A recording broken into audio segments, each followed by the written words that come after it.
Beleza? Então, beleza, vamos retomar aí. Então, trouxe para vocês rapidinho algumas diferenças sobre a guarda própria da infância, como colocação em família substituta, a tutela e a destituição do poder familiar. Vamos trazer a seguinte situação, que é o exemplo que eu ia falar antes de cortar.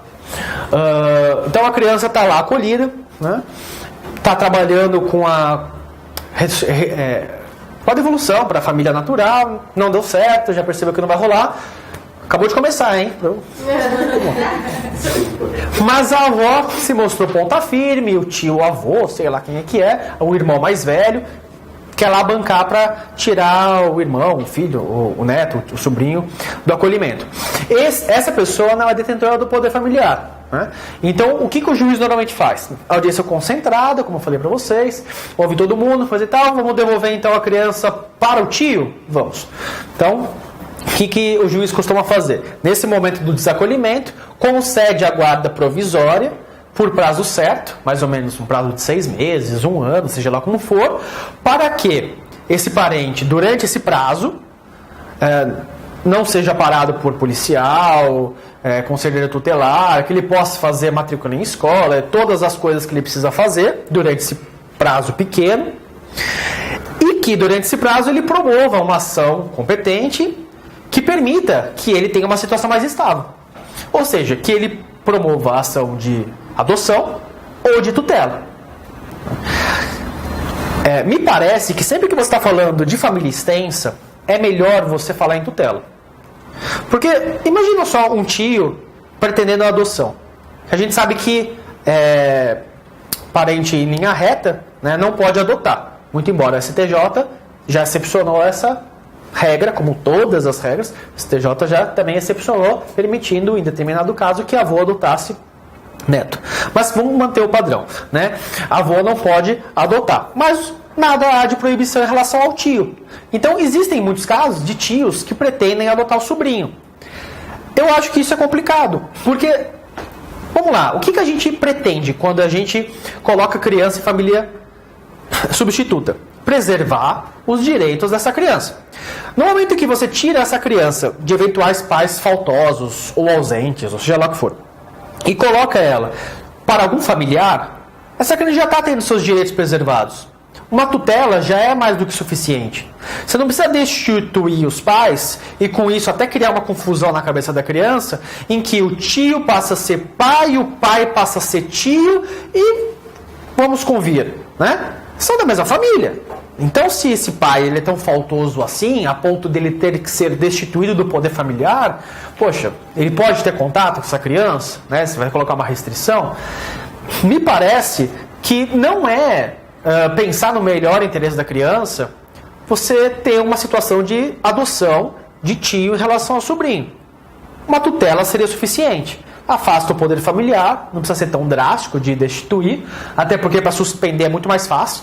Basta que você falte com seus deveres inerentes ao poder familiar, afasta, você vira o tutor e pronto, consegue fazer tudo o que você precisa fazer. O avô, por exemplo, que não pode adotar, normalmente, para que ele estabeleça, né, para que ele possa deixar mais definitiva a situação de guarda-família em relação à criança, a tutela é a medida por excelência. Agora, o tio pode ficar em dúvida, ele pode escolher entre adotar e entre exercer a tutela. O judiciário aceita os dois, mas me parece que não há grandes vantagens na adoção, né? Até porque quando você destitui para a família extensa, você tem 3 possibilidades. Tem possibilidade de registrar uma família natural, família extensa ou uma família, ou uma adoção, né? Uma família que seria externa. Quando você dá para o familiar, você diz que dentro daquele núcleo familiar ainda há possibilidade de manutenção, né? Que não há necessidade de romper totalmente os vínculos. Então me parece desproporcional. Muito bem. Quem pode propor ação de suspensão da destituição do poder familiar? O Estatuto diz que são 2 os legitimados. Ou pelo menos determina genericamente 2 situações. A primeira é o Ministério Público. E a segunda é aquele que demonstra legítimo interesse. Então vamos lá. Vamos supor que o tio perceba que os pais, eles não merecem continuar com o poder familiar. O tio percebe que é necessária a destituição do poder familiar deles. Só que ele não quer ficar responsável por eles. Ele não quer nem adotar e nem pegar tutela. Esse tio não pode entrar com uma ação de destituição do poder familiar, porque ele carece de interesse. Só teria interesse se ele tivesse alguma intenção, alguma finalidade com essa destituição. Então, o Ministério Público, que tem como objetivo primordial ser fiscal da lei, ele pode sim entrar com uma ação que tenha como único objeto a destituição do poder familiar. Aliás, é até preferencial que o Ministério Público faça isso do que deixar que outros façam. Porque quando o Ministério Público entra com a ação de destituição do poder familiar, trata-se de uma ação em contraditório, ou seja, os pais biológicos vão ter o seu tempo para se defender, justificar as razões pelas quais eles merecem ou não a sanção de destituição do poder familiar. Uma vez provado que eles não podem mais ficar com o poder familiar, eles rompe-se o vínculo biológico, inscreve-se isso na certidão de nascimento e essa criança está livre para ser colocada para adoção. Ou seja, a partir de então você resolveu a situação dessa criança com seus pais biológicos e ela está livre para ser adotada.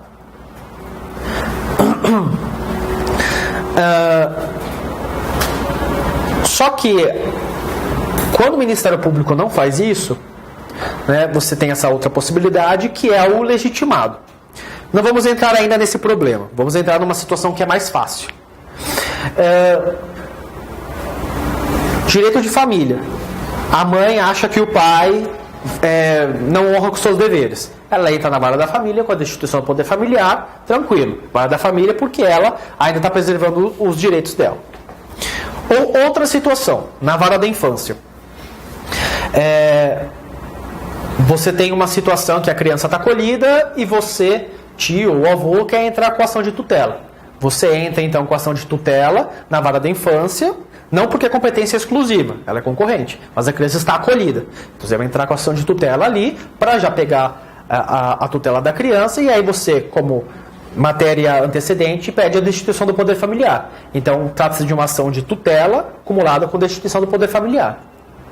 Se essa criança já tivesse sido desacolhida e colocada em guarda provisória para o tio, para o avô, a ação de tutela será na vara da família. Porque afinal das contas ela já está desacolhida, já está tendo seus direitos preservados, vara da família. Mas como ainda está acolhido, você pode dizer que tem uma conexão, necessidade de você apresentar essa ação na vara da infância. Cadê o apagador?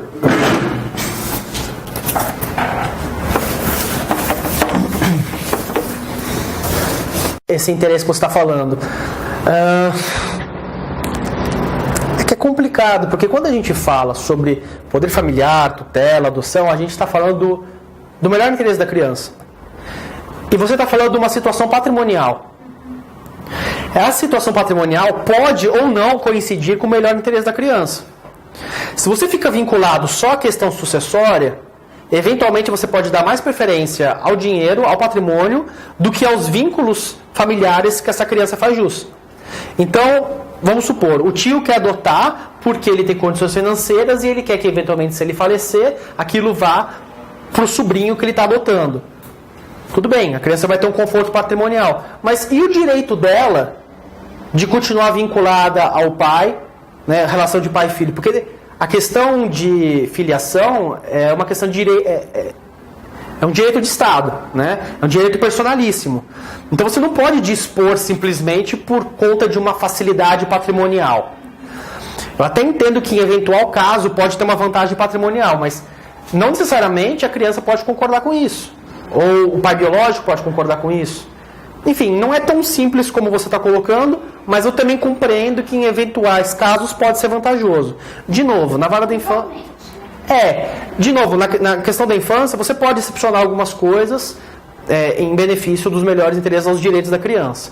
O ECA fala que você pode. Eu que estou dizendo que é complicado. Então, vocês vão colocar numa prova, claro que o tio pode adotar, mas tem essa ressalva que eventualmente vocês podem colocar. Tá?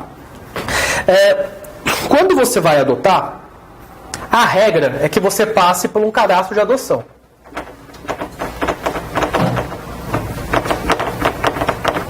Muito bem. Como que você faz para participar desse cadastro de adoção? Então, vamos supor que nós estamos falando de um casal, de uma família tradicional, que tem interesse de ter um filho adotado.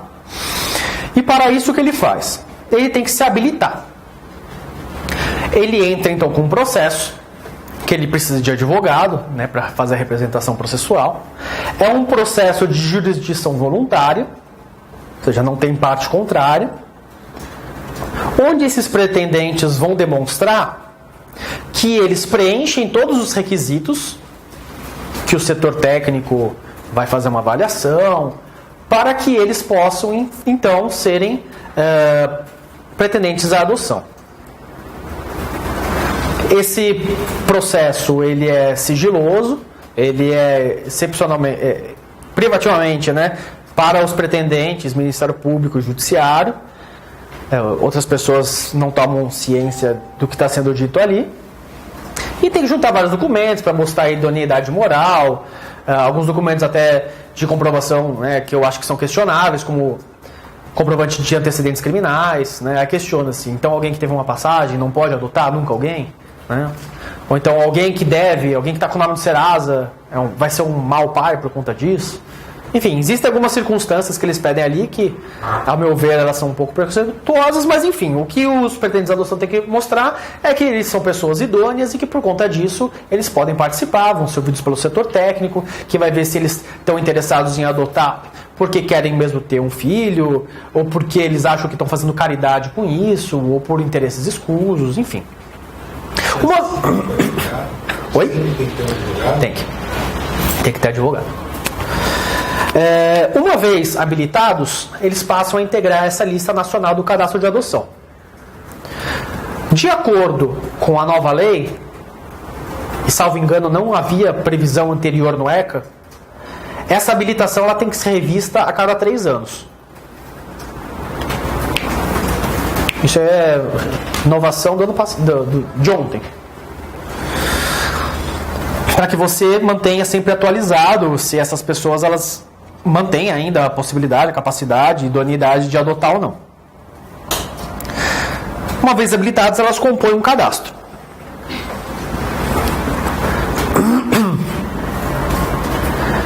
Mas nem só de cadastro vivem as adoções no Brasil. Essas são as regras. Essa é a regra.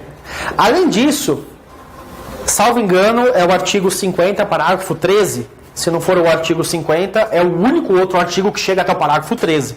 Então, eu imagino que seja realmente o artigo 50, parágrafo 13. Ele traz aquilo que a gente chama de adoção intuito persona. Então, essa aqui é uma das hipóteses, a segunda das hipóteses, intuito personae. São 3 hipóteses que estão disponíveis aí nesse artigo. O que é a adoção intuito persona?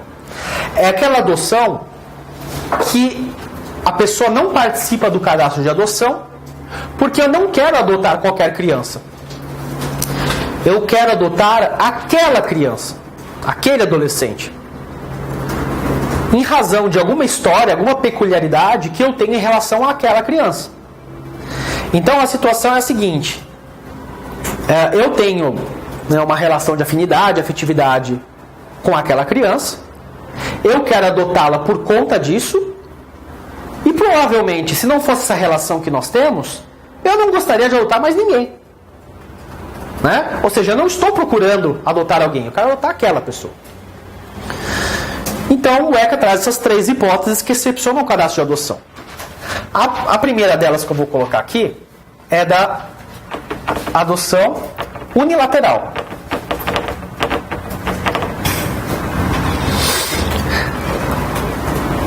Essa adoção é aquela em que apenas um dos pais vai substituir outro como detentor do poder familiar. Então o exemplo clássico é o padrasto que quer adotar seu enteado, sem que com isso você tenha que destituir o poder familiar da mãe. Então vamos supor que, né, o Joãozinho nasceu lá, né, Maria e José. Então o pequeno Joãozinho, ele mora com a sua mãe Maria, que hoje vive com o Tiago. Tiago é seu padrasto, eles moram juntos há muitos anos. Há muitos anos Tiago trata Joãozinho como se filho fosse, e o José sumiu da vida.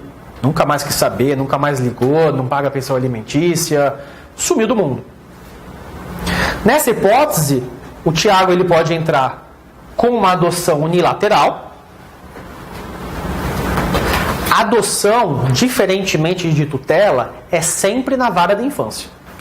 Não existe adoção de criança e adolescente fora da vara da infância. Você pode ter adoção de adultos na vara de família. Isso é permitido. Lá no Código Civil você tem a possibilidade de adoção de adultos que seguem o mesmo rito do ECA. Você faz remissão ao ECA em relação a adultos. Mas quando você está falando de criança e adolescente, ou de adolescente que acabou de virar adulto no curso do processo, você está falando de vara da infância. Não é porque o adolescente completou 18 anos no curso do processo que você vai remeter para a vara da família. Começou na infância e termina na infância. É uma das exceções que o artigo 2º do ECA traz. O ECA ele tem aplicabilidade só até os 18 anos, salvo em situações expressas em que ele se aplica também aos 21.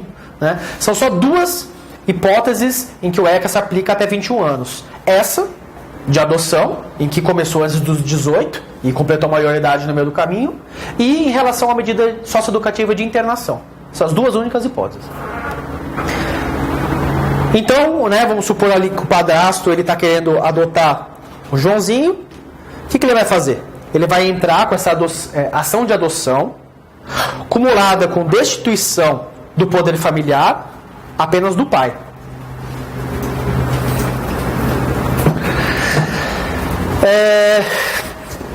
Não há assim uma regulamentação muito rígida de qual jurisdição isso seria em relação à mãe. Que o padrasto vai constar como o autor e que o pai biológico vai constar como o réu, não tem dúvidas. Mas qual seria a posição processual que deveria assumir a mãe? Existem algumas pessoas que entendem que a mãe deveria assumir o papel de autora, junto com o padrasto, porque ela também é interessada nessa situação. Tem alguns que dizem que não tem nada a ver. A mãe não pode ser autora, porque ela não está pedindo. Ela não é interessada nessa adoção, ela já tem o vínculo de poder familiar. O que ela tem que ser é ré. Porque, afinal das contas, ela que vai ter que ser chamada ao processo para dizer se ela concorda ou não com isso. Então, o padrasto é aquele que vai demandar, os pais são os réus, o pai biológico por motivos óbvios, e a mãe porque ela vai ter que, em defesa, dizer se ela contesta ou se ela concorda. Lembre-se que quando a pessoa ela apresenta a defesa não é sempre em forma de contestação. Ela pode ser, inclusive, concordando com o pedido inicial. Então tem gente que entende dessa forma. E uma terceira vertente, que eu acredito que seria a vertente do Didier, que eu nunca vi ele especificamente falando sobre o tema, mas quando ele fala sobre intervenção de terceiros, coisa e tal, me parece que ele fala de uma situação parecida com essa. É de que ela não deve nem constar como autora e nem como ré. Ela deveria simplesmente constar como uma terceira interessada no processo. Porque ela não é autora, ela não é ré, mas ela é interessada, ela tem que se manifestar. Ela tem que ser chamada ao processo para participar, porque isso vai fazer coisa julgada em relação a ela, mas ela não é nem autora nem ré. Seja lá como for, o importante é saber que o padrasto tem que entrar como autor, o pai biológico tem que entrar como réu. E que a mãe tem que se manifestar em algum momento. Você vai quebrar o poder familiar do pai faltoso, você vai colocar o padrasto como detentor do poder familiar, mesma coisa, vai cancelar a certidão de nascimento anterior, formar uma nova, como se fosse mãe, a mãe biológica, e pai, o pai adotivo, né? E cancela a anterior. Essa é a adoção unilateral. Muito bem. A segunda adoção, deixa eu ler aqui direitinho para não falar besteira. Por exemplo, que não teve uma relação boa com um dos genitores, atingiu a maioridade e não quer que conste na certidão de nascimento dela. É possível isso? Não. Não quer que conste o quê? Que ela foi filha daquela pessoa? Então, aí você está fugindo de novo da infância, primeiro porque ela já completou 18 anos, né? Principalmente por conta disso, né? E aí já não é vara da infância a competência. Mas me parece que não. Seria uma negatória de paternidade por razões socioafetivas? Olha, eu acho que sempre dá para você fazer construções. O direito de família está sempre se inovando, né? E eu acho que uma das principais funções da defensoria é criar novas teses para novas realidades. Mas precisa pensar mais, tá? Não é nada que tenha um posicionamento fechado. Olha só, de fato é o artigo 50, parágrafo 13, mas o artigo 52 também tem um parágrafo 13. O pessoal gosta de fazer os negócios bem extensos. Muito bem, então a primeira é a adoção lateral. A segunda é o artigo 50, parágrafo 13. A segunda hipótese é aquela formulada por parente com o qual a criança ou adolescente mantenha vínculos de afinidade e afetividade.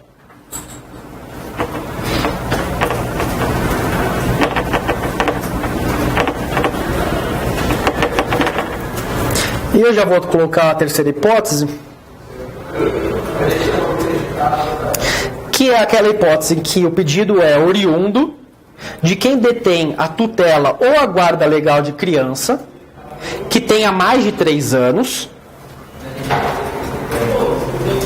ou adolescente, né?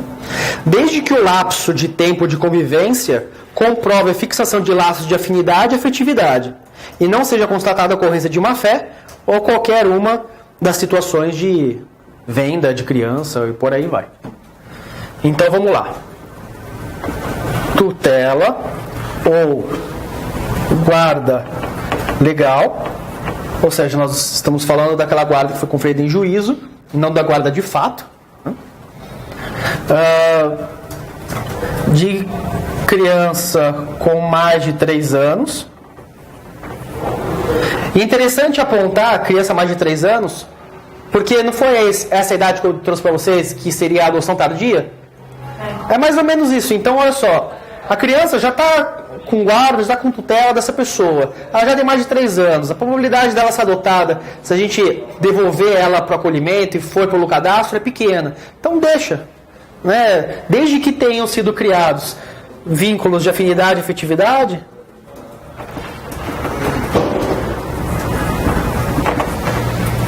sem burla, né, sem má fé, tudo bem, está atendendo ao melhor interesse da criança e do adolescente. Então essa daqui a gente já falou. Só o fato de não ter então uma guarda ou tutela legal já... Vamos conversar. Vamos conversar. Eu botei as duas aqui porque normalmente a gente faz confusão entre essas. Adoção unilateral, ninguém tem muita dificuldade. É o padrasto, a madrasta, acabou, é isso aí. Parente com afinidade e afetividade. É a hipótese do tio que foi querer adotar a criança. Tio avô, primo, seja lá o que for. Quanto tempo tem que ficar com a criança? Não diz. Quantos anos tem que estar a criança? Não diz. Não diz nada. A única coisa que tem que ser é parente e que você prove que formou vínculos de afetividade e afinidade. É interessante você ver que nos dois você tem os vínculos de afinidade e afetividade. Você sempre tem que lembrar que eles também compõem, quando nós estamos falando, a filiação socioafetiva. Então o que nós estamos falando aqui é o seguinte, que uma das hipóteses de adoção sem ser pelo cadastro é um parente, ou seja, nós estamos falando de família extensa, em que você já estabeleceu o vínculo de filiação socioafetiva. Então, o tio, não necessariamente ele quer adotar uma criança, ele quer adotar o sobrinho. Por quê? Porque o sobrinho está numa situação complicada e ele quer passar a ser pai. Essa daqui é a situação em que, eventualmente, a guarda ou a tutela foi deferida por alguém que não é parente. Então, vamos supor que Eventualmente a criança ela foi desacolhida. Difícil pensar em alguém assim. Não sei, vamos colocar uma situação mais corriqueira. A mãe abandonou a criança e deixou com a vizinha. Tá? Essa vizinha recebeu visita do conselho tutelar. Assim, não pode ficar isso aí, hein? Tá errado. Se não tomar providência, eu vou levar isso para o Ministério Público, pode acolher a criança. Toma aqui um termo de responsabilidade, você tem aí um prazo de nada para entrar logo com uma ação. Né? Só para a polícia não achar que você está sequestrando a criança. Aí essa pessoa vai lá, entra com ação de guarda, né? Vamos supor que... porque aqui não tem prazo, né, de quanto tempo você está com a criança. Você precisa estar com uma criança de mais de 3 anos. Então vamos supor que você abandonaram com você essa criança desde que ela nasceu, você esperou ela fazer 3 anos. Né? Você ficou com essa criança ali por 3 anos. Por quê? Porque tem muitos casos em que a pessoa tem boa fé, foi deixada com a criança e já vai entrar com ação de guarda. O juiz fala, não, o que é isso? Ela é sua filha? Não? Ela é... Bom, se ela não é sua filha, acabou, já não tem a guarda do direito de família. Mas eu sou um juiz progressista. Você é avô, você é tio, não? Então por que você está com essa criança? Vai para acolhimento. Não, você não tem nada a ver. Está colocando a criança numa situação de violação de direitos. Vai para acolhimento. Então o que algumas pessoas costumam fazer é, deixa passar um tempo, né? 3 anos é uma idade mais razoável, porque aí já está começando a pensar em escolinha, quando não precisou dar creche tão cedo, né? Então aí você começa a ter problema, porque você precisa regularizar a situação. Você entra com ação de guarda. Bom, aí talvez o juiz não tome mais essa providência de já mandar para acolhimento. Porque afinal das contas, olha só, estou vendo que teve uma situação de afinidade, afetividade, que já foi estabelecida. Tudo bem, vamos legalizar essa guarda. E aí fica um tempinho de guarda legal ou mesmo de tutela. Sei lá, vamos supor, né? Passou mais uns 2 anos. A criança já está com 5 anos. Tem guarda legal, tem tutela. Entra com ação de adoção, entra nessa hipótese. Meio bagunçado isso, né? É por isso que isso daqui na prática quase não acontece. O que nós temos é o que eu falei antes. Então, o primeiro passo que eu disse para vocês é: a criança foi abandonada e aí a vizinha ficou com a criança. Esperou passar 3 anos. Ficou lá com a criança durante 3 anos. Eu não vou entrar com a guarda, eu vou entrar com a adoção. Bom, a lei fala que não pode. Mas, por outro lado, a gente sabe que já gerou vínculos de afinidade e afetividade. Essa criança já me chama de pai. E eu já tenho ela como filho. Já tem uma relação. Então, já estou com essa criança por um prazo de mais ou menos 3 anos. A criança acaba tendo, né? 3 anos. Existe vínculo de afetividade e afinidade. E não tem sinal de burla. Ou seja, eu não fiz isso de sacanagem. Eu não sequestrei a criança. Eu não comprei a criança de ninguém. Ela simplesmente apareceu na minha casa um dia desses. O homem falou, tô partindo, tchau. Né? Estabeleceu-se laços de afinidade e afetividade. O que muitos juízes têm feito? Têm deferido essa hipótese como uma situação excepcional de adoção intuito persona. Então, ainda que não seja rigorosamente o que diz a lei, essa hipótese que você, né, colocou ali antes, ela tem sido admitida. E o que o STJ tem entendido é o seguinte: o cadastro de adoção, ele não serve como uma norma em si mesmo. Ela serve com a finalidade de conferir preservação de direitos da criança e do adolescente. Para que não venha qualquer pessoa desconhecida e queira pegar a criança para ela e pronto, estabiliza a situação. Só que, numa situação em que você já construiu laços de afetividade e afinidade, ainda que no início tenha tido má fé, a criança não tem culpa disso. Então, já que você estabeleceu laços de afinidade e afetividade, o STJ diz que essa norma do cadastro não pode ser usada para violar os direitos dessa criança, que já está sendo bem atendida por essa desconhecida. Por conta disso, você permite essa forma excepcional de adoção intuito persona. Se mexer uma criança não pode uma casa, bebê, então espera 3 anos. O conselho da defensoria é: fica quietinho. Assim, Mas aí se precisa levar no médico, como é que fica? não fica. Mas não posso, não tem Deixa eu continuar a desenvolver o raciocínio. Então, o que eu estou dizendo para vocês é que existe uma possibilidade de adoção intuito persona, ou seja, fora do cadastro, que a jurisprudência já meio que consolidou. Que é isso daqui meio desvirtuado. Tá, por quê? Então, a gente pode mais ou menos supor que a situação é a seguinte. É uma situação em que está com a guarda de fato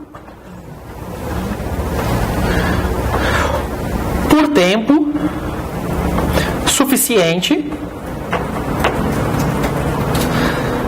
a caracterizar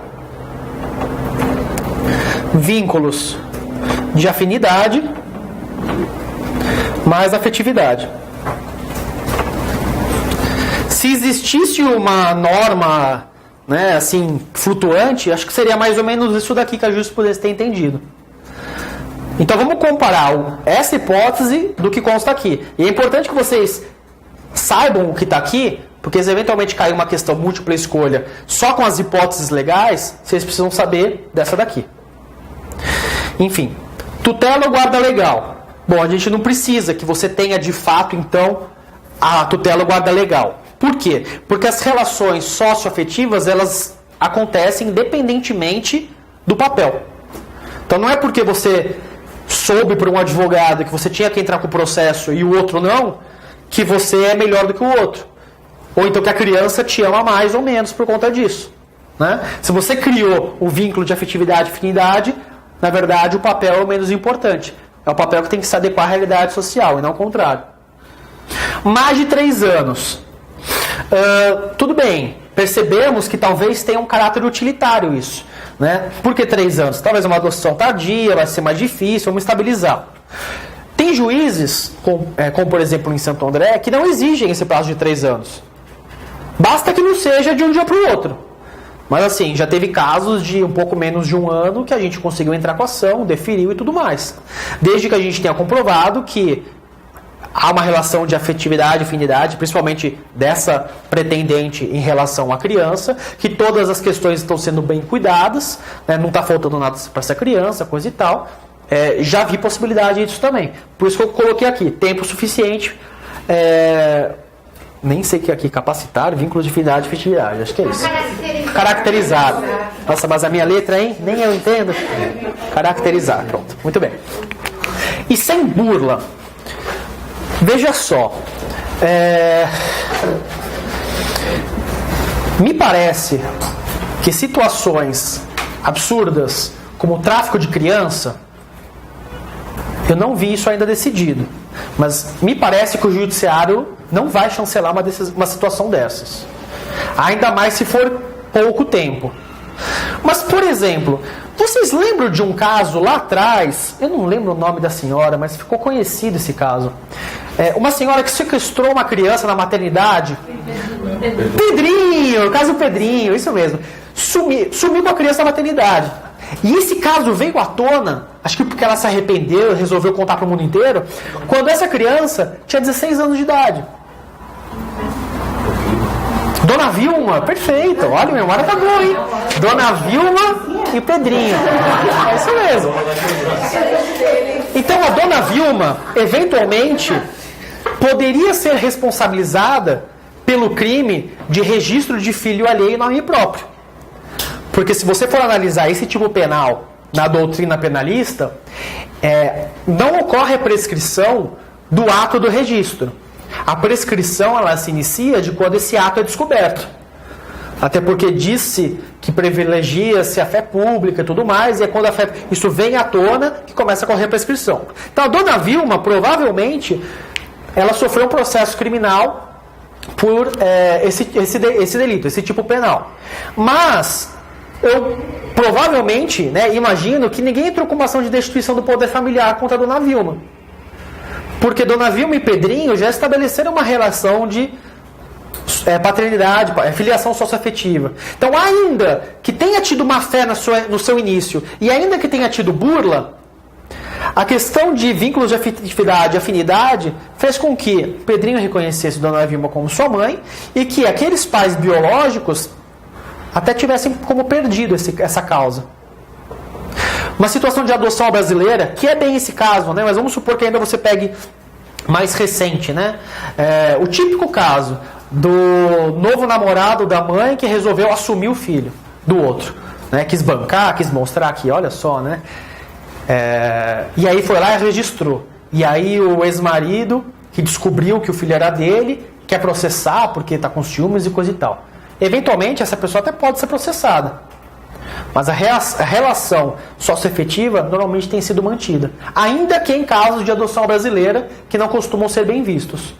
A jurisprudência do STJ tem adotado esse caminho. Então me parece que, se for um caso de tráfico de crianças, nunca vi uma jurisprudência assim, mas me parece que não vai ser deferido. Mas em casos como a adoção brasileira, Dona Vilma e Pedrinho, essa aqui é uma hipótese não prevista na lei de adoção intuito persona que tem sido admitida. Beleza? Muito bem. Alguma dúvida quanto a isso? Tá. Continuar o meu assunto sobre quem tem legitimidade para propor ação de destituição do poder familiar. Eu falei que o Ministério Público, por excelência, quando verifica que tem que ter uma sanção para os pais faltosos, libera a criança, ela pode ser adotada. Tá. Também pode pleitear a destituição aquele que pretende a tutela. Poderia escolher a suspensão, mas ele pode escolher a destituição. E também pode aquele que pretende adotar unilateralmente, por exemplo, ou de qualquer outra forma.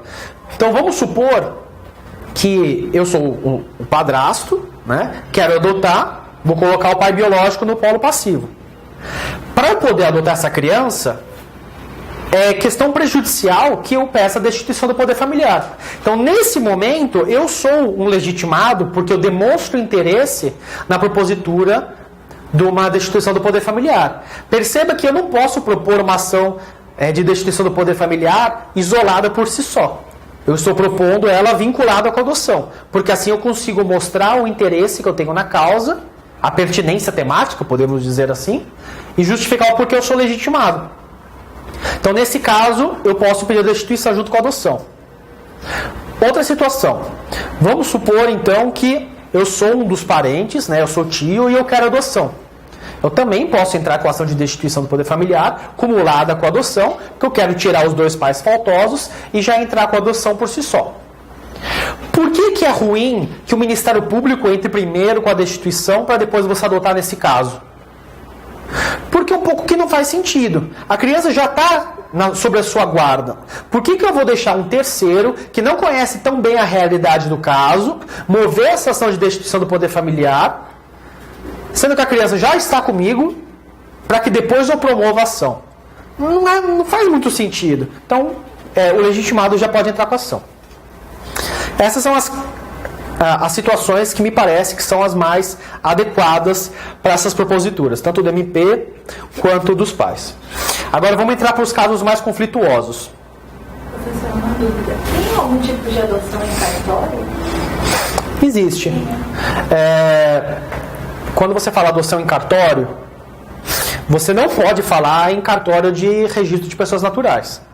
Isso é algo antigo, menorista, do Código de Menores. Nós temos a hipótese do artigo 166, que é uma hipótese de adoção consensual, e aí que nem todas as adoções elas são contenciosas, mas toda adoção é jurisdicional, em que a gente vai abordar daqui a pouquinho, tá?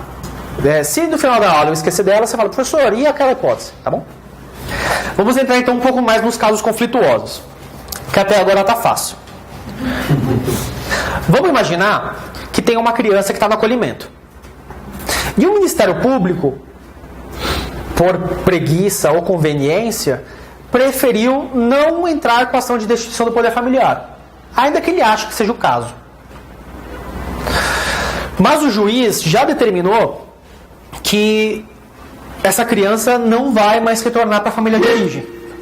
estipulou, já disse para o acolhimento preparar essa criança para ser adotada, e o acolhimento a partir de então não está mais trabalhando a reintegração com a família de origem nem extensa. É a família de origem, né? Abrange tanto a natural quanto a extensa. Agora vai trabalhar colocação de família substituta. E abriu-se para consultar o cadastro. Vamos ver se tem interessados. Descobriram que tem interessados. Mas o Ministério Público não se mexe. Não propõe ação de destituição do poder familiar. Então, o que acontece por vezes? O juiz fala para o setor técnico chamar esses pretendentes à adoção. E o setor técnico também chama os técnicos responsáveis do acolhimento para trazer a criança no setor técnico. No setor técnico, pretendentes à adoção e criança se encontram. Se der o match, né? Se dá o verdinho ali para os dois, esses pretendentes à adoção, eles vão contratar um advogado, procurar a defensoria pública se for o caso, e propor a ação de adoção com destituição do poder familiar daquela criança. O grande problema. Porque quando a gente tem essa situação, nós não estamos falando de habilitados à adoção que estão pretendendo adotar uma criança que já está desvinculada dos seus pais. Não, essa criança ainda está vinculada aos pais de origem. E nós também não estamos falando de uma situação mais tranquila, em que é uma adoção unilateral e o pai está sumido, ou então que é um familiar, né, um tio avô, sei lá, e os familiares são sumidos e por aí vai. Nós estamos falando de uma situação em que, rigorosamente, nós vamos ter pretensão resistida. E nessa situação, você vai ter pretendentes à adoção de um lado, pais biológicos do outro e a criança no meio. Você não resolveu a questão da destituição do poder familiar, então os pretendentes à adoção vão ter que fazer a prova de que os pais biológicos, eles não têm capacidade para ficar com o poder familiar. Que eles infringiram algumas daquelas hipóteses do Código Civil. E aí a gente começa a colocar algumas questões. Primeira, o processo de execução de medida protetiva corre em segredo de justiça. Os pretendentes à adoção podem ter acesso a esse processo de execução de medida protetiva? Não. Então, como eles vão fazer a prova de que essa família não tem condições? Como eles vão fazer a prova da questão prejudicial de que esses pais têm que ser destituídos? Não vão fazer. Muito bem. 2. Vamos supor que a juíza saia atropelando o procedimento, coisa e tal, e dentro dessa ação de adoção acumulada com destituição, o juiz resolva deferir a guarda provisória. Coloca a criança em guarda provisória com esses pretendentes à adoção, iniciando-se então o período de convivência.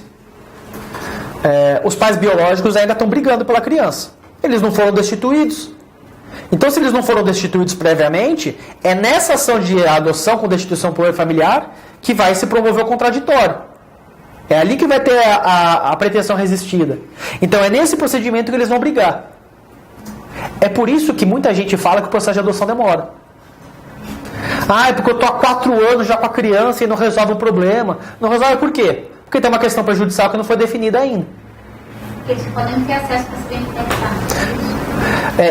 Eles podem ter acesso ao processo que eles promoveram, de ação de destituição com a adoção. Mas eles não têm acesso ao protetivo. E às vezes como você não definiu ainda a situação anterior dessa criança, você ainda pode ter membros da rede que estão trabalhando para o retorno dessa criança ao poder familiar. Ainda que o acolhimento já não esteja. Mas a defensoria eventualmente está do lado da mãe, está defendendo os interesses dela. O CAPS eventualmente está mandando relatório dizendo que a mãe melhorou. E às vezes a mãe melhorou no meio do caminho. Então, você me fez a pergunta, ou você, acho que foi você. O que acontece se o pai foi destituído e dentro de uma ação de adoção ainda em curso, ele quer provar que ele tem condições de voltar, não é? A gente está numa situação pior ainda agora. E se o pai não foi destituído, mas a criança já foi em guarda provisória para os adotantes e ele quer provar que não tem mais as condições que permitiam que a criança ficasse no acolhimento. Porque olha só, são duas provas diferentes. A primeira prova é a condição de retorno dessa criança para um lar que não viole mais seus direitos. E a segunda é a de que ele não violou algum dos itens de destituição do poder familiar. Eu falei para vocês que uma das causas para a destituição do poder familiar é o abandono. Mas tem um dos dispositivos do ECA, salvo engano, o número 29 ou 28, que fala que falta de recursos materiais por uma situação que ele não deu causa não é motivo para a perda do poder familiar. Então, a pobreza, eventualmente, pode sim ser motivo para a colocação em acolhimento. Vamos supor uma situação de pobreza extrema. Todo mundo mora na rua, não tem condições e, infelizmente, a assistência social do município é precária. Você pode, excepcionalmente, colocar essa criança no acolhimento em vistas a quê? Protegê-la, dar abrigo, que é uma daquelas seguranças que nós falamos lá da Lei de Organização da Assistência Social, e trabalhar em cima para poder recuperar a situação. Investir na habitação, construir novas condições para que essa criança então possa ser devolvida para a família e que ali ela esteja longe então das situações que violaram seus direitos. Ela pode ser eventualmente ser acolhida por conta de pobreza, mas ela nunca pode ter a destituição por conta disso. Porque a pobreza, em última análise, é um problema da sociedade. Do Estado ou não sei, mas é da sociedade capitalista que a gente vive. O Estado que tem que trabalhar para se desincumbir do seu ônus, para proporcionar os meios suficientes para que essa população saia da pobreza. Muito bem. Então vamos supor que nós temos esse caso em que a criança foi colocada no acolhimento por pobreza. E, gente, passou 180 dias. E essa família continua numa situação de miséria, de pobreza. Vamos supor que por lacuna do Estado. O município não se mexeu dentro de 180 dias para poder dar todo aquele suporte que a família queria. E vamos supor que, então, por conta disso, já colocaram a criança à disposição para o casal de adotantes. Como que os pretendentes à adoção de um lado e a família biológica vai poder se compor nessa situação? É bizarro. Então, como que a jurisprudência tem resolvido essa situação? Se a criança foi colocada em guarda provisória com a família e já estabeleceu laços de afetividade e afinidade, estabeleceu vínculos biológicos, não dá mais para voltar. É por isso que nesses casos o argumento mais forte que você eventualmente pode alegar não é de retorno, mas de multiparentalidade. Então vamos lá, a criança não pode sofrer. Os pretendentes à adoção são terceiros de boa fé. Que culpa tem eles que o Ministério Público não entrou com ação e tudo mais? Agora, os pais biológicos também não têm culpa de não ter sido respeitado devido ao processo legal. Porque uma coisa muito interessante é perceber o seguinte: um processo, ele não tem que ser rápido. Ele tem que respeitar o seu devido processo legal. O artigo 5º da Constituição, não me lembro o inciso, mas é o último inciso do artigo 5º da Constituição, traz como um dos direitos fundamentais o devido processo legal.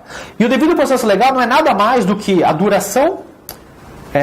desculpa, eu falei devido processo legal quando eu queria falar a duração razoável do processo. E a duração razoável do processo não é nada mais do que o processo demorar apenas o tempo necessário para que as partes tenham o tempo necessário para provar os seus pontos de vista. Então você tem que respeitar que as partes possam exercer a sua ampla defesa e seu contraditório sem que haja um excesso de direito. É isso que é uma duração razoável do processo. É nem o mais, nem o menos. Quando você atropela, você perde esse lado de garantias e você deixa de lado uma parte muito importante. Então, essa família biológica passou por um problema, que às vezes não é nem um problema que ela deu causa. A pobreza não é necessariamente um problema da família. Na verdade, muitas vezes não é. E vamos supor que essa criança foi colocada, então, pela pobreza e essa família conseguiu finalmente se reestruturar, passados 180 dias, né, que é o novo prazo. Mas essa criança já está em guarda provisória com os outros. O que fazer? Então, um não deu causa, um é a criança, que é totalmente inocente, e o outro é um terceiro de boa fé. O que você pode eventualmente fazer é essa tese de multiparentalidade, estabelecer a paternidade socioafetiva entre os pretendentes à adoção, mantendo a paternidade biológica em relação ao demais. Isso já foi reconhecido, inclusive, pelo Tribunal de Justiça do Estado de São Paulo. Geralmente o terceiro de boa-fé que adotou aquela criança não vai querer isso. Perfeito, até porque normalmente o terceiro de boa-fé que pretendeu adotar vem de uma família de classe média. Não quer contar. E os pais da criança que foi adotada normalmente são pobres. Porque o conselho tutelar não entra em condomínio, nem em escola particular. É a realidade. Tanto que 90% dos casos, ou 95% dos casos de criança acolhida são defensoria. São raros os casos de advogados contratados, e mesmo aqueles casos de advogados contratados, muitas vezes a família é pobre, o advogado está cobrando pouco. Então nós estamos falando também de uma questão social. Você acha que os pretendentes à adoção, que se habilitaram, que provaram que não tem nenhum processo criminal, né, aqueles na família Doriana, né, vai querer ter contato com a dona Vilma? Mas na prática, como que é a vivência dessa? Na prática é o seguinte: o Ministério Público não entrou com ação de destituição. Ainda há esse vínculo biológico. E os pretendentes à adoção já foram aproximados, já levaram a criança em guarda provisória. Eu, defensoria, continuo brigando pelos pais biológicos. Mas passou um tempo, e passou um tempo assim, 1 mês, 2 meses, já estabeleceu vínculos, os pais demoraram demais, blá blá. Consolidou vínculos de afinidade e afetividade, por conta disso, isso permite qualquer tipo de superação daquela situação anterior, você destitui do poder familiar e você dá a adoção. Então essa multiparentalidade... A regra é, ainda que não tenha tido de fato alguma das motivações do Código Civil, costuma-se dizer que, em benefício do melhor interesse da criança, isso vale qualquer tipo de superação dessas lacunas. Às vezes até justifica-se por cima de um abandono, porque demorou tanto tempo, né? E consolida-se o vínculo de adoção com esses novos. A tese da multiparentalidade ela é muito pequena, ela é uma tese totalmente contra-majoritária, e a devolução da criança para a família biológica é menor ainda. Normalmente ela dá mais certo nessas situações em que a criança acabou de ser colocada na família substituta. Então eu já tive 2 casos em que eu atuei pela família biológica, em que colocaram essas crianças em família substituta, e em menos de uma semana eu entrei com agravo de instrumento, consegui ganhar liminar, busca a apreensão da criança, devolve para o acolhimento e continua a trabalhar até destituir o poder familiar. Mas assim, mas você percebe a violação de direitos? Eu me sinto mal quando eu entro com uma ação dessas. Porque você frustra a expectativa dos terceiros de boa-fé, a criança que não tem nada a ver com isso, frustrada, eu me sinto mal. Só que você tem que lembrar que não foi você que gerou essa situação. Foi um judiciário que saiu atropelando e foi um Ministério Público que não cumpriu com o seu dever. Então, ainda que a lei diga que cabe ao legitimado também entrar com a ação de destituição do poder familiar, me parece que melhor atende aos interesses da criança que num caso em que a criança está acolhida, ou seja, não estamos falando de uma hipótese que a criança está fora do acolhimento, que é adoção unilateral, que é a estabilização de um vínculo de fato que já existe. A criança está acolhida. Então, me parece que este é o caso em que é o Ministério Público que tem que entrar com a ação de adoção, com a ação de destituição. E uma vez destituído, aí sim você libera para os pretendentes à adoção. Quando você faz isso, você oportuniza o devido processo legal e o contraditório e a duração razoável do processo para os pais, sem que isso seja abusivo. Você libera a criança no final para os pretendentes à adoção, que não vão ter nenhuma surpresa no seu processo. O processo vai ser extremamente rápido, porque o processo de adoção sem parte contrária, ele acaba sendo de jurisdição não contenciosa, jurisdição voluntária, e a criança não tem nada a perder. Professor, e essas crianças que vivem em situação de rua, extrema pobreza, o pai perdeu e é muito, destitui o poder familiar? Então, você não pode destituir o poder familiar por conta de pobreza. É como eu te falei. Lembra quando a gente falou sobre as medidas protetivas existentes, que a colocação em SAICA é a última, né? Então você viu uma situação de pobreza, primeira coisa que você tem que fazer, aciona a rede de garantia de direitos e trabalha para melhorar a situação. Da família toda. Da família inteira, princípio da matricialidade, vai fortalecer o núcleo. CRES tem que atuar, Conselho Tutelar, CAP se for o caso, CRAS se for o caso, todo mundo tem que trabalhar para erguer essa família. Aplicação de medida protetiva, de requisição de serviço, tanto de saúde quanto de educação, colocação dessa família para trabalho, enfim, tem que dar um jeito. Não conseguiu dar um jeito, aciona o Ministério Público. O Ministério Público trabalha, e aí, dá para dar um jeito? Não deu para dar um jeito. Bom, aí, se for o caso, o Ministério Público pode entrar com ação de acolhimento familiar. Mas ainda que entrou com ação de acolhimento familiar, excepcionalmente, para resguardar os interesses daquela criança e não deixá-la na rua, ainda que isso foi feito, pobreza não é motivo para destituição. Senão, 80% dos lares brasileiros não teriam direito de ter filhos.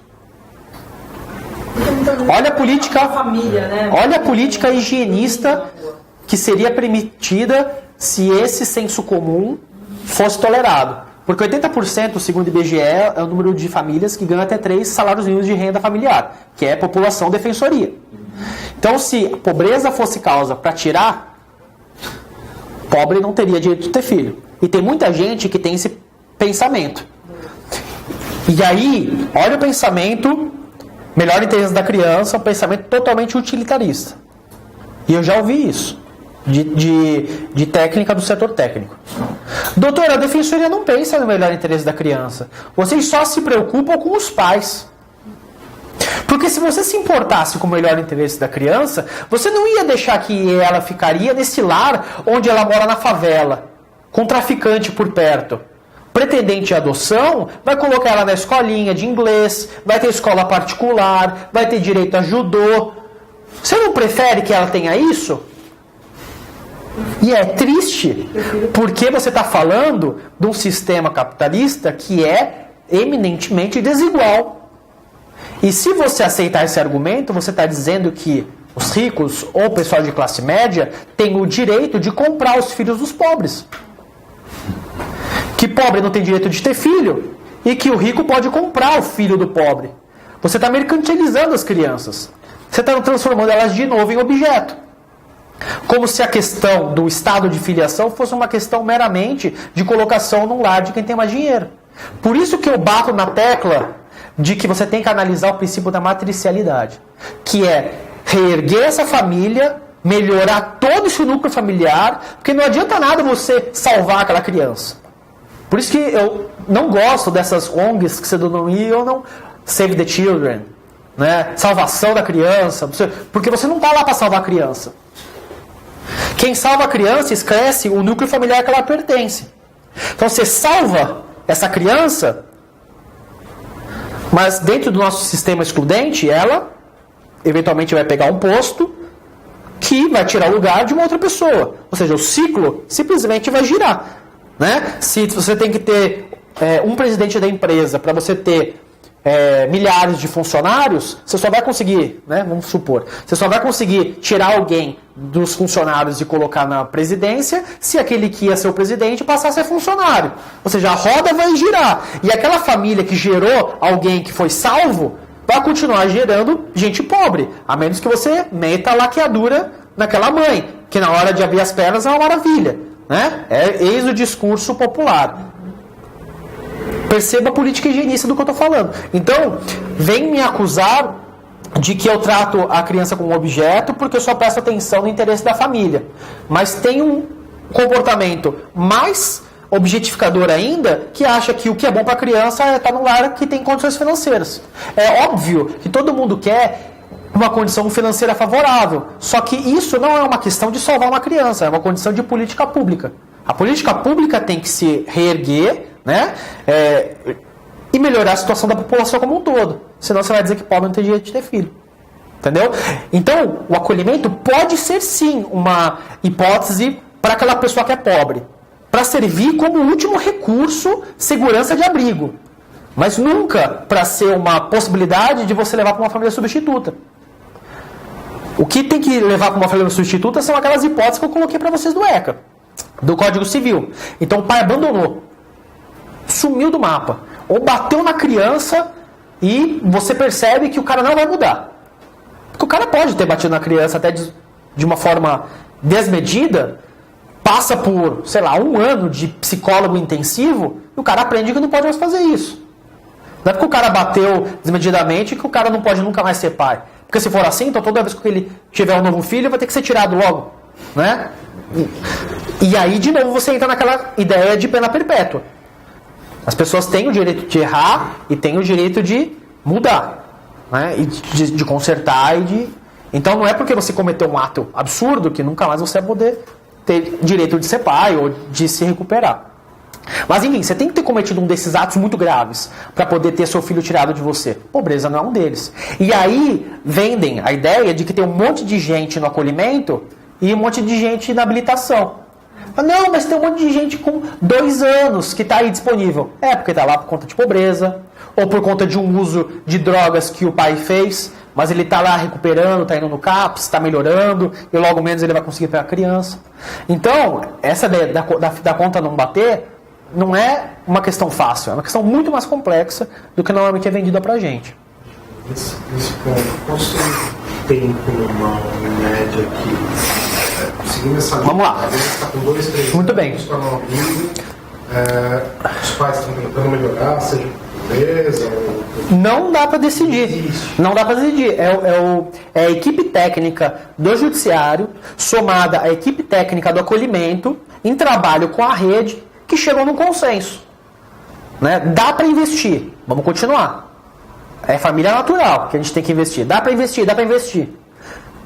Eles são os técnicos. Né? Quando a gente fala de acolhimento, os juristas têm que se colocar no lugar de juristas e falar, a gente não entende nada de assistência social e de psicologia. Vocês que são os inteligentes sobre o assunto, vocês que são os experts, né? Vocês que decidam. Quando os psicólogos, assistentes sociais dizem não vai rolar, beleza, a gente tem pareceres dizendo que não vai rolar. Parte para a próxima. Enquanto não tem isso, o judiciário não pode se meter. E o pessoal fica, por exemplo, a polícia não visita abrigo. Não. Realmente não aguardo desse contato com a ciência. Legal que você falou isso. No Brasil, vige o que se chama de adoção fechada.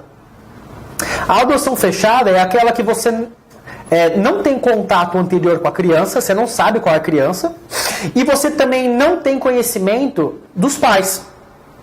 Como eu falei, processo de acolhimento é uma coisa, processo de adoção é outra. Não se juntam. Porque nos Estados Unidos tem muito disso, adoção aberta. Então você recebe portfólios dizendo quem é a mãe, quem é o pai, o que eles fazem, você conhece os pais, pode conversar, e aí você adota. Inclusive pode ou não manter contato com a família biológica. Aqui isso é proibido. Aqui, você, em tese, o Ministério Público destitui a criança, acabou aqui, você não tem mais vínculo com a família anterior. Você não sabe quem é, não quer ter contato e tudo mais. E essa criança vai entrar nesse cadastro, sendo possível ela ser adotada, aí é que a família vai ter contato com a... Exatamente. Nesse momento. Exatamente. Agora, vamos para mais uma alteração legislativa que teve ontem. Uma situação que também acaba sendo usual. A criança está com a mãe e o pai está sumido. Pelo menos é essa a notícia. E a mãe está ali em situação de rua, altas drogas, não demonstra possibilidades, por conta desse uso problemático de drogas, de garantir os cuidados mínimos da criança, e ela não demonstra interesses de melhorar, né, de sair dessa situação de uso problemático. Ok. O Ministério Público entra com a ação de destituição do poder familiar, contra a mãe e contra o pai. Contra a mãe a situação está meio formada. O problema é o pai. O pai está em situação, pelo menos em relação a essa mãe que estava com a criança, local incerto e não sabido. O que a gente faz nesses casos?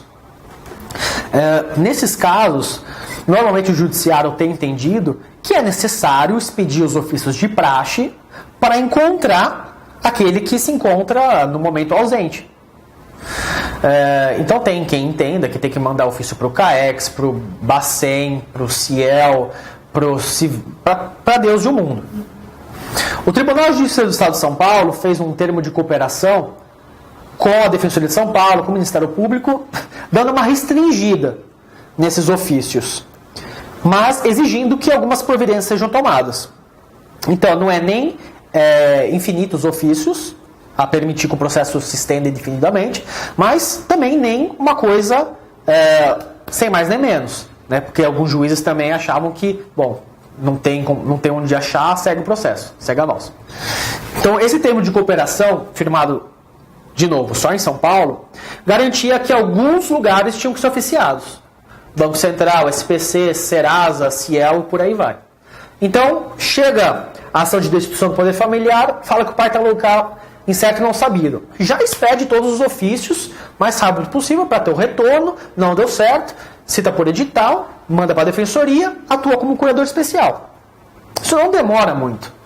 Se você realmente fizer o trabalho correto, isso daí em 2 meses você acaba resolvendo. O que a inovação legislativa trouxe? É um artigo fantástico. Fantástico, que demonstra muito bem como não se dá a mínima importância para a defesa dos interesses dos pais biológicos. Trata-se do artigo 158, parágrafo 4º.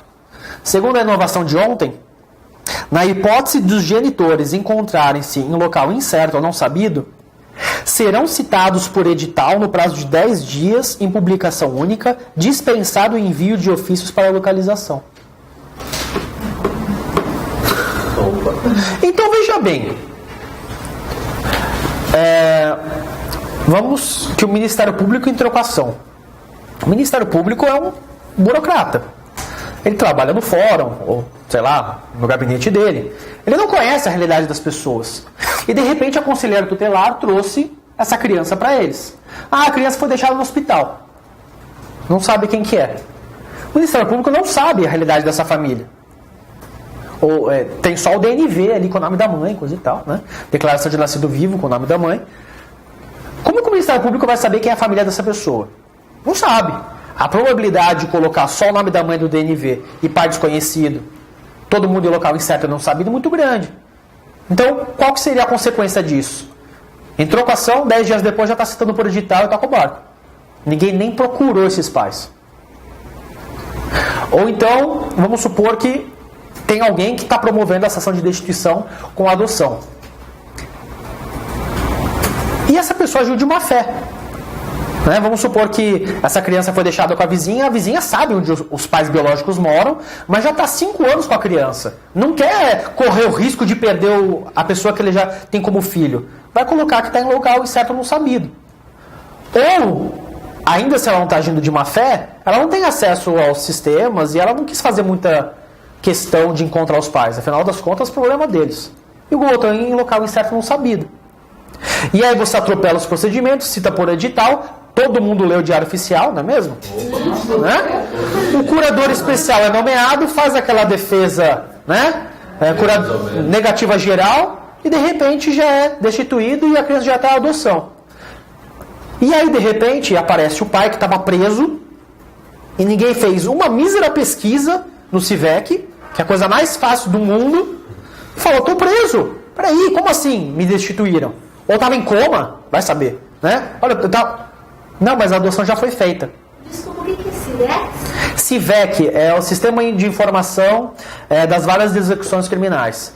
É o sistema que eu não sei nem se isso é nacional, então obrigado por me chamar a atenção.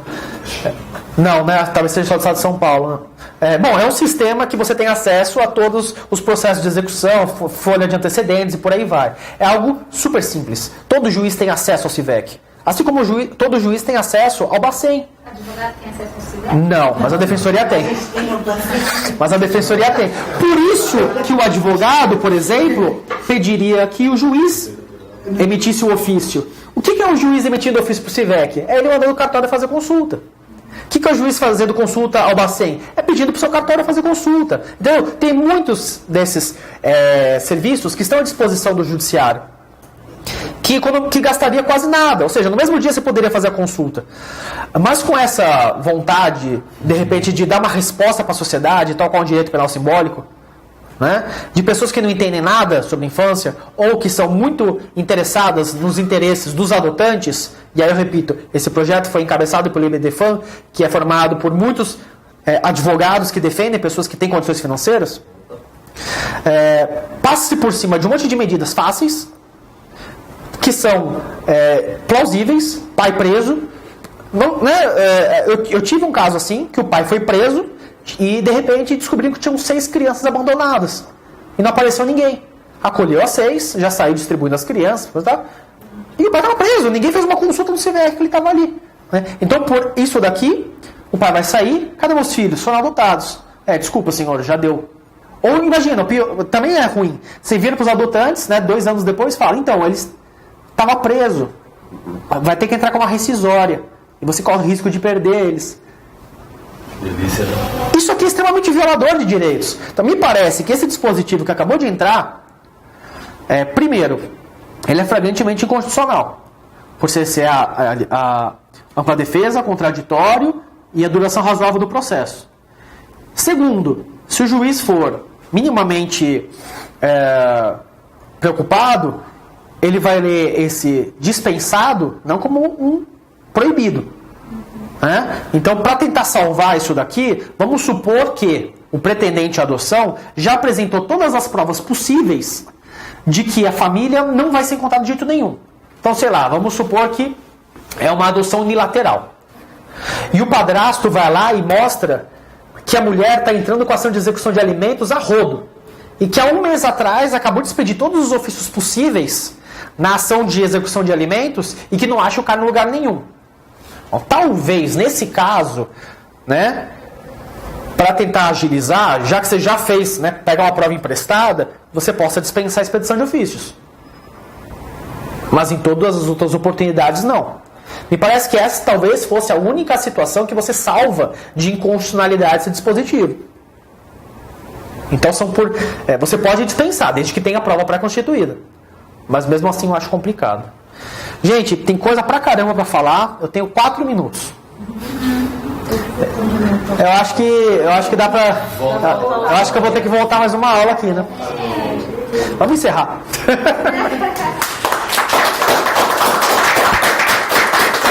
Isso aí é pela aula ou pela aula terminar antes?